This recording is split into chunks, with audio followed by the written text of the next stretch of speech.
saya ada di suatu hutan belantara. Saya nggak tahu itu tempatnya di mana, saya kurang paham gitu kan, kurang tahu. Cuman ingat waktu saya perpindahan dari kamar ke tempat yang lain atau mungkin ada di hutan, ingat gitu, yang saya lama-lama menjadi kayak semacam sosok apa ya, sosok harimau. Baik, assalamualaikum warahmatullahi wabarakatuh. Jumpa lagi dengan saya Kang Ubud di Patskawan Channel. Sahabat Patskawan Channel dimanapun kalian berada. Nah, kali ini kemarin kita sudah membahas dengan Kang Dani spiritual kita, membahas sejarah petilasan yang ada di Goki. Nah, sekarang kita kupas tuntas lagi dengan Kang Dani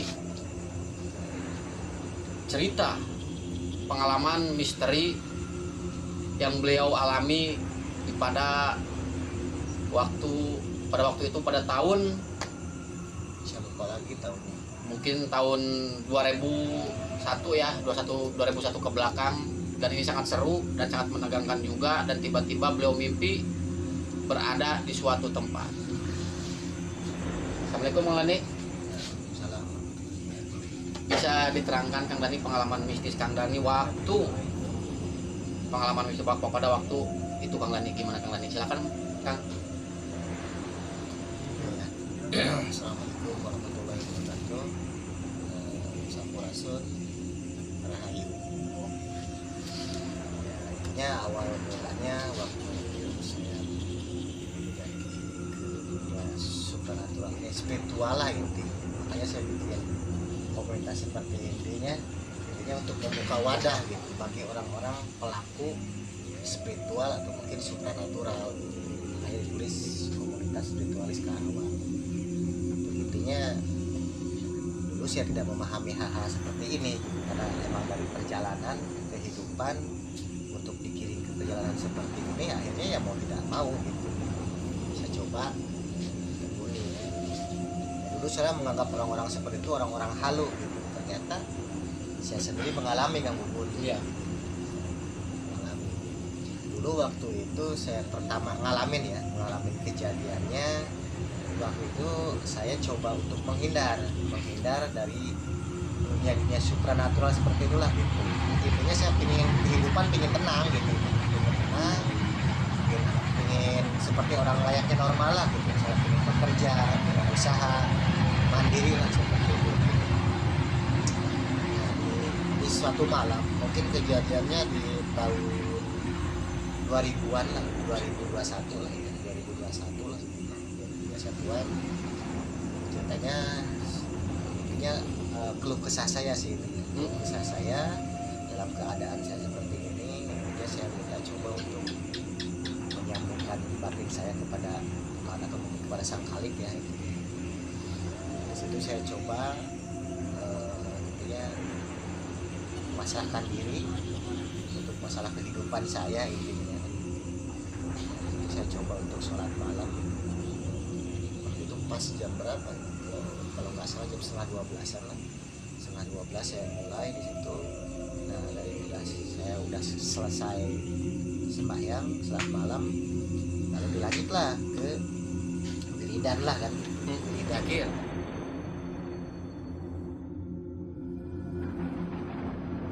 Bukan zikir sih ya, kalau zikir beda lagi sih ya. Anggap itu wiridan karena ada hitungan, ada waktu tertentu gitu. Nah di situ saya coba wirid. Intinya saya minta pencerahan gitu, tentang masalah kehidupan saya seperti ini. Ternyata pas saya nyampe di situ, tiba-tiba di situ udah langsung hilang kesadaran. Ya anggap aja itu ibaratkan kayak semacam mimpi lah, anggap aja mimpi gitu kan. Cuma dari mimpi itu tiba-tiba saya ada di suatu hutan.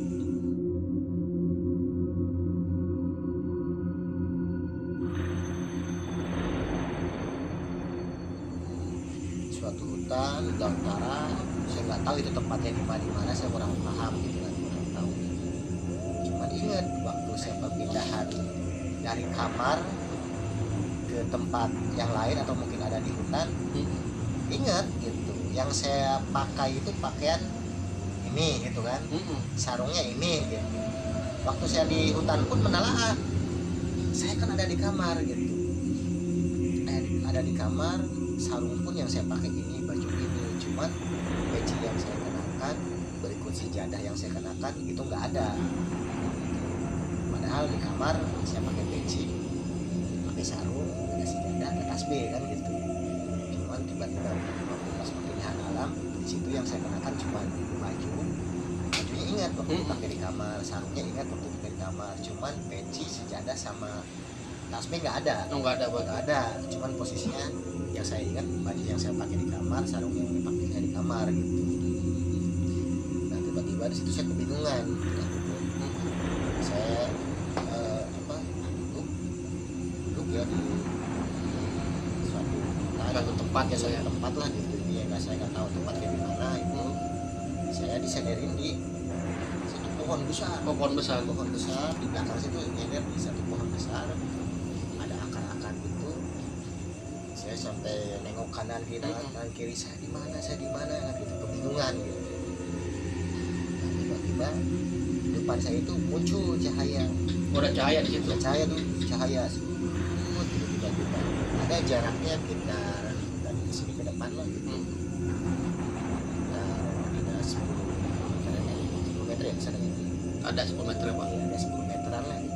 Jaraknya 10 meter, tiba-tiba kelihatan berubah. Lama-lama menjadi kayak semacam sosok apa ya? Harimau. Sosok harimau. Itu harimaunya warnanya kuning, bukan putih Pak. bukan, itu harimau kuning. Terus tiba-tiba muncul lagi cahaya. Ada lagi yang sebelah kanan. Nah si sosok harimau ini jalan, tiba-tiba dia langsung apa ya, bahasa Sundanya mah ngadangong lah gitu kan, nagok gitu, cuman jilat inilah. Telik-telik kawan-kawan, diserang banget kan kawan nih. Saya kaget kan gitu, kagetnya mau lari saya takut dikejar, takut diterkam kan gitu, sampai saya di situ keringat dingin gitu. Saya nggak bisa kemana-mana, nggak bisa bercerita apa-apa, mau lari apa, akhirnya saya coba perhatikan itu. Cuma si sosok harimau yang nggak perhatikan saya gitu. Cuma dia langsung dia aja jilat ininya lah gitu, pundaknya. Nah dari situ saya udah merasa gimana, mau lari mau gimana gitu, saya mulai takut. Muncul lagi cahaya yang sebelah kanan, muncul berubah wujud lagi, berubah lagi jadi sosok harimau juga gitu. Cuman warna putih. Putih yang sebelah kanan. Yang sebelah kiri kan kuning ya. Kan posisinya saya gini kan. Ini yang kuning, lalu yang kanan putih gitu. Putih itu sama. Itu langsung jejer beng gitu kan. Langsung duduk.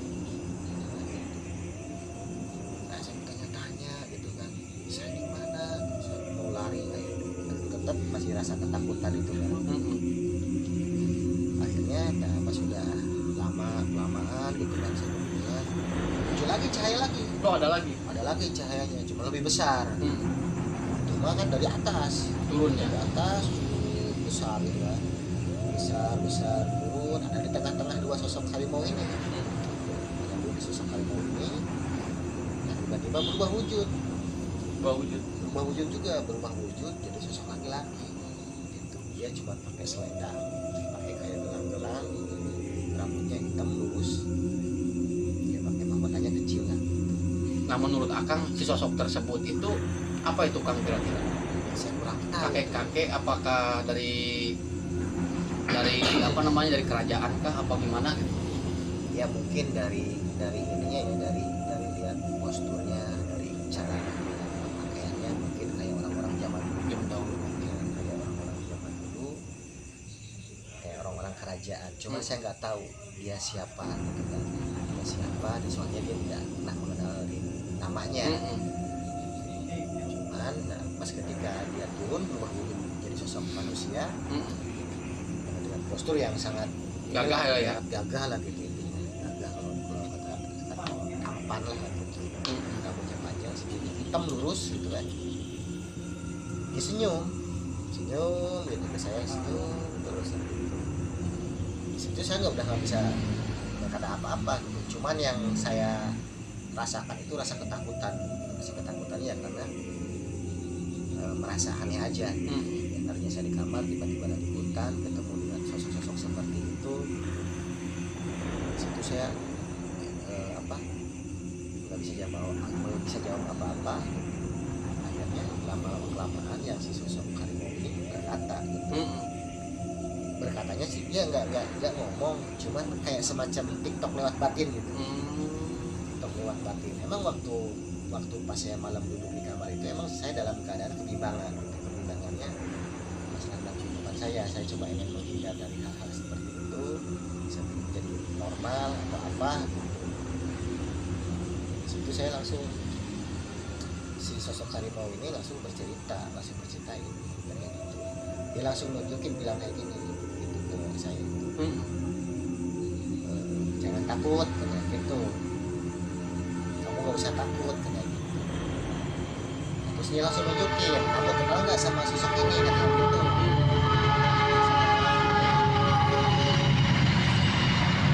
Saya di dalam hati jawab gitu. Saya bilang nggak kenal, nggak kenal. Terus kata sosok si harimau ini, yang kuning sih yang bilang, cuma yang putih dia diam aja. Yang kuning ini, dia itu majikan saya. Oh, kayak gitu, majikan. Nah, terus si sosok harimau ini bilangnya kayak gitu, udah katanya gitu, kamu nggak usah banyak cerita, nggak usah banyak omong, nggak usah kamu gini gitu, nggak usah kayak gitu. Kamu ikutin aja katanya gitu, alurnya ikutin katanya gitu. Nah, gitu.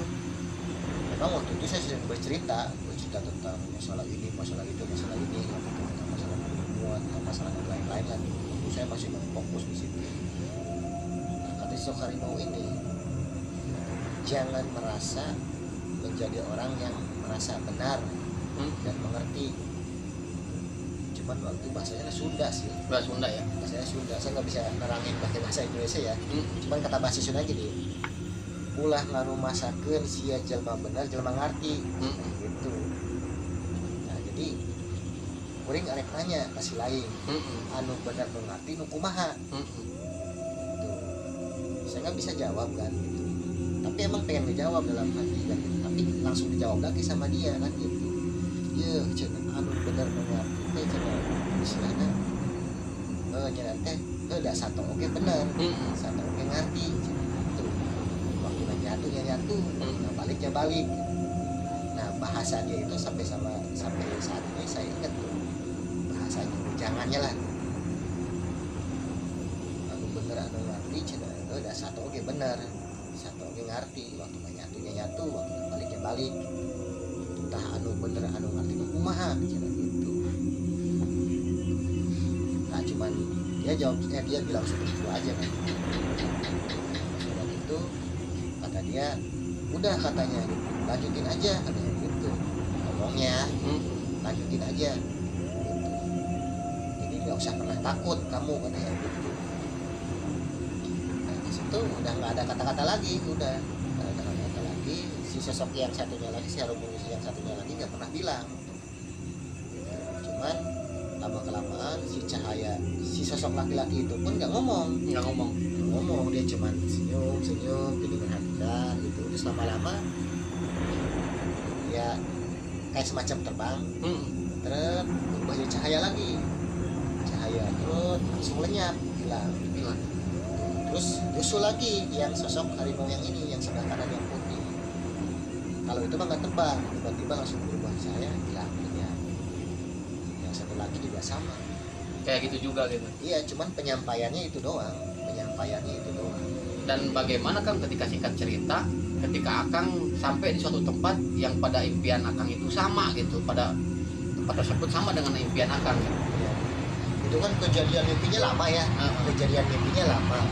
Cuman di situ dari perjalanan hidup itu saya suruh nyari pohon besar batu besar, batu hitam besar sama pohon besar kan gitu. Di situ terus berdenging di dalam kuping, dalam otak saya itu kata-kata itu terus gitu, kayak kalau dibilang kayak menghantui lah gitu ya, kayak menghantui bahasa itu. Akhirnya saya coba ikutin tuh. Ketika saya berangkat ke sini, saya nyarinya batu hitam pohon besar. Itu sampai saya ke Bandung, sampai ya sebenarnya bukan mencari, tapi emang ketika ada posisi lagi ada yang ngajak gitu ya, Bandung kayak semacam ziarah atau lain-lain seperti itu. Yang saya cari itu batu hitam pohon besar. Ketemu pohon besar, batu hitamnya nggak ada.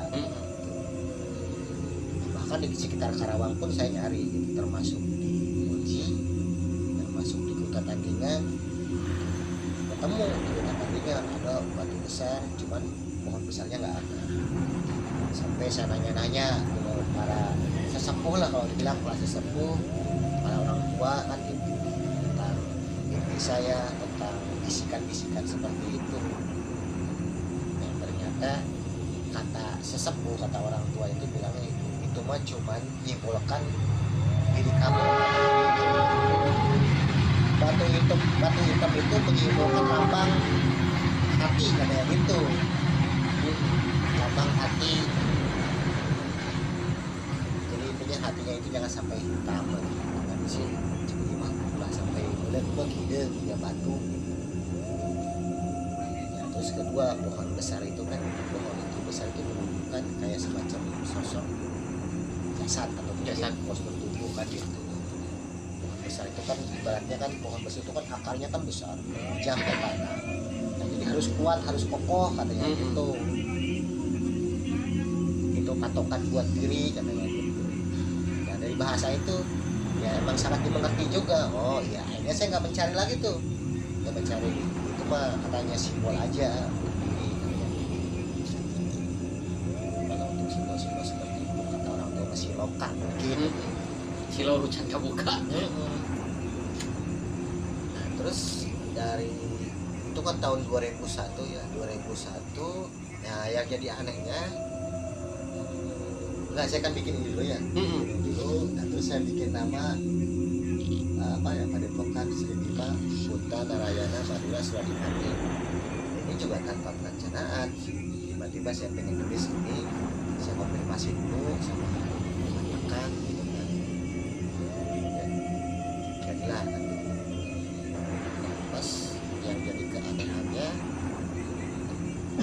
kemarin tuh tahun 2004 ya, waktu ya 2004 ya kemarin lah, kemarin belum apa ya, ada 2 bulan Pak ya, 2 bulanan. iya kita 2 bulanan. Ceritanya ada yang ngajak, ngajak lokal ya, orang sekitaran kebetulan juga sih.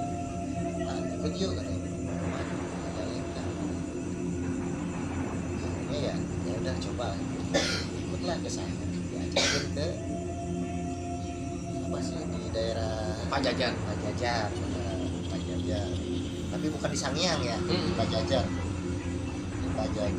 sampai di sana.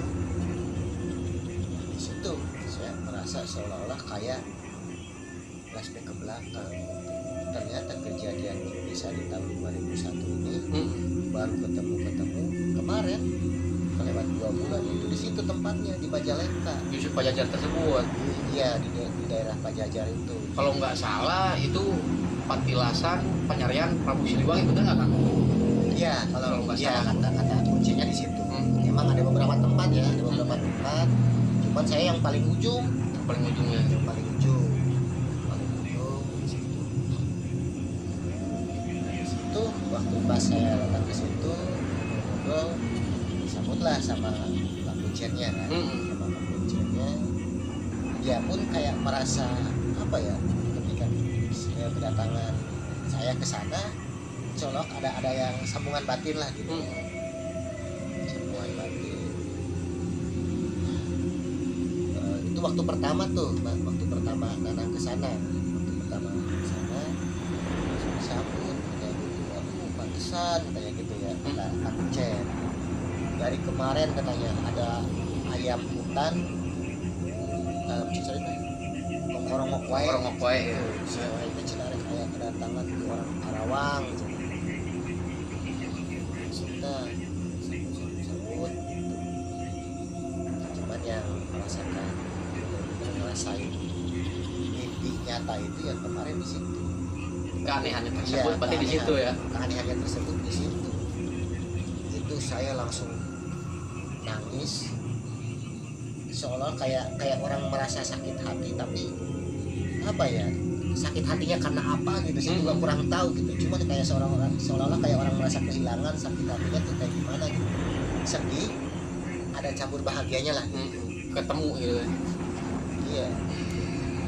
Jadi secara refleks tiba-tiba nangis sedih, bahkan saya berdoa pun tawasul mata yang asli saya keluar air mata baru-baru itu karena yang dialami sama percis Dengan dia di mimpi tersebut. di mimpi itu percis sama banget gitu mimpinya. Ada batu besar ya, batunya besar banget gitu. Di bawahnya ada air, di depan batu ini di depan ada batu, nah ini pohon itu percis banget akarnya yang saya pegang gini.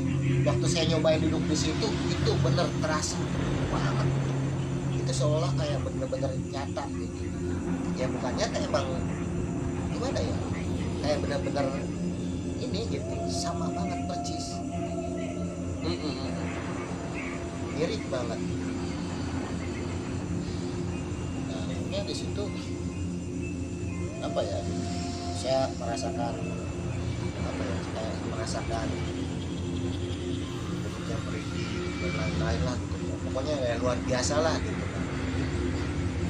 Terus pas saya lihat ke depan itu, nah ternyata isi sosok apa ya, sosok buah harimau itu sama sosok laki-laki itu cuman sekarang mau berubah jadi foto ya, jadi lukisan. Jadi lukisan pas di sana itu. Iya, di depannya kuncen itu yang saya dudukin ke depan itu tuh, di depannya itu emang ada foto lukisan ya sosok laki-laki itu, cuman berbeda wajahnya beda, cuman di lukisan itu ada sosok harimau-nya ada 3, yang putih, ada yang hitam, ada yang kuning ya kalau nggak salah ya. Cuman di dalam mimpi saya itu cuma 2, cuman di foto itu, di lukisan itu cuma ada 3 sosok harimau sama sosok laki-laki. Emang sama percis kalau saya mah di dalam mimpi gini ya, itu setangkap tangan lah gitu. Kalau itu mah di dalam foto mah Gang kujang gitu ya. dan orangnya berbeda gitu. Orangnya beda sama yang digambar di lukisan itu, foto itu. Ternyata pas saya perhatikan ya waktu pas beres itu ya, langsung pas beres kita berdoa bertawasul, ternyata tempatnya pun sama namanya. Oh, sama persis dengan di dalam mimpi tersebut berarti. Iya benar, saya bikin nama Sri Bima Putra Narayana Madura Suradita, ternyata di sana pun sama tulisannya. Sama. Cuman kalau di sana nggak ada Sri-nya ya Pak ya, di situ cuma nama Bima Putra Narayana Madura Suradipati. Saya tanya, Mantep ya, berarti kontak Kang Dani ini memang sangat mantep ini kawan-kawan. Pengalaman misteri, kisah nyata ini memang benar-benar luar biasa kalau menurut saya. Silakan Kang Dani lanjut kembali. ternyata saya waktu itu kan saya nanya-nanya kejadian seperti itu bagi orang-orang yang paham gitu ya, bagi orang-orang yang paham itu maksudnya itu ternyata emang kejadiannya emang tidak salah gitu. Karena apa ya, memang orang yang paham itu jadi ibaratnya kita ini dimainkan lagi lah gitu. Kalau ketau bahasa kalau kata agama orang Hindu Buddha mah kayak semacam reinkarnasi. Iya. Nah, yang jadi pertanyaan tersebut Kang Dani ini, si batu besar tersebut apakah itu bekas pertapaannya Eyang Prabu apa gimana gitu? Ya, kalau alam bisawab sih, cuman ya kata Bapak Kuncen di situ ya, itu emang penjelasannya yang Prabu lah. Cuma ya sampai saat ini di dalam mimpi itu Tapi saya nggak pernah nelaah bahwa dia itu sosok Prabu Siliwangi. Saya nggak pernah menelaah gitu. Saya nggak pernah tahu dia siapa-siapanya, cuman emang pengalaman kejadian dari mimpi sampai ke kisah nyata gitu. ke alam nyata seperti itu benar-benar di luar logika lah gitu istilahnya. Itu aja. Apakah mungkin ada keganjilan lempar sepatu di situ apa gimana gitu Kang? Keganjilan. Ya, itu keganjilannya gitu. Oh, yang dari mimpi sampai ke kisah nyata. Itu yang merasa luar ganjil biasa. kayak gitu, kayak seolah-olah kayak gimana ya, aneh lah gitu, anehnya ya saya bikin nama ini ternyata di situ pun ada sama kesamaan gitu ya, nah, itu sama kan di luar rencana, saya di luar itu tiba-tiba kayak seolah tersambung gitu kayak ada skenario karena emang sudah dari sana ya. Karena saya meyakini gini, dari udah ribuan tahun kan kita itu udah ditulis, kita dudukkan di sini, kita diarahkan ke sini, jadi semuanya tidak yang kebetulan. Betul. Karena emang semua ada rencananya, termasuk kisah, termasuk cerita, karena yang namanya kisah cerita itu pasti diulang-ulang ya, seperti film di sinetron kan. iya. Mungkin cukup Kang Dani ya. Iya. Terima kasih kepada Kang Dani sudah ngasih tahu Kang Dani ya. Mungkin akan disambung dengan episode dan kisah misteri selanjutnya. Dan ingat pesan saya, tetaplah berbuat baik dan jangan berpura-pura baik. Assalamualaikum warahmatullahi wabarakatuh. Sampurasun, rahayu, rahayu, rahayu, Bagjaloya dan merdeka.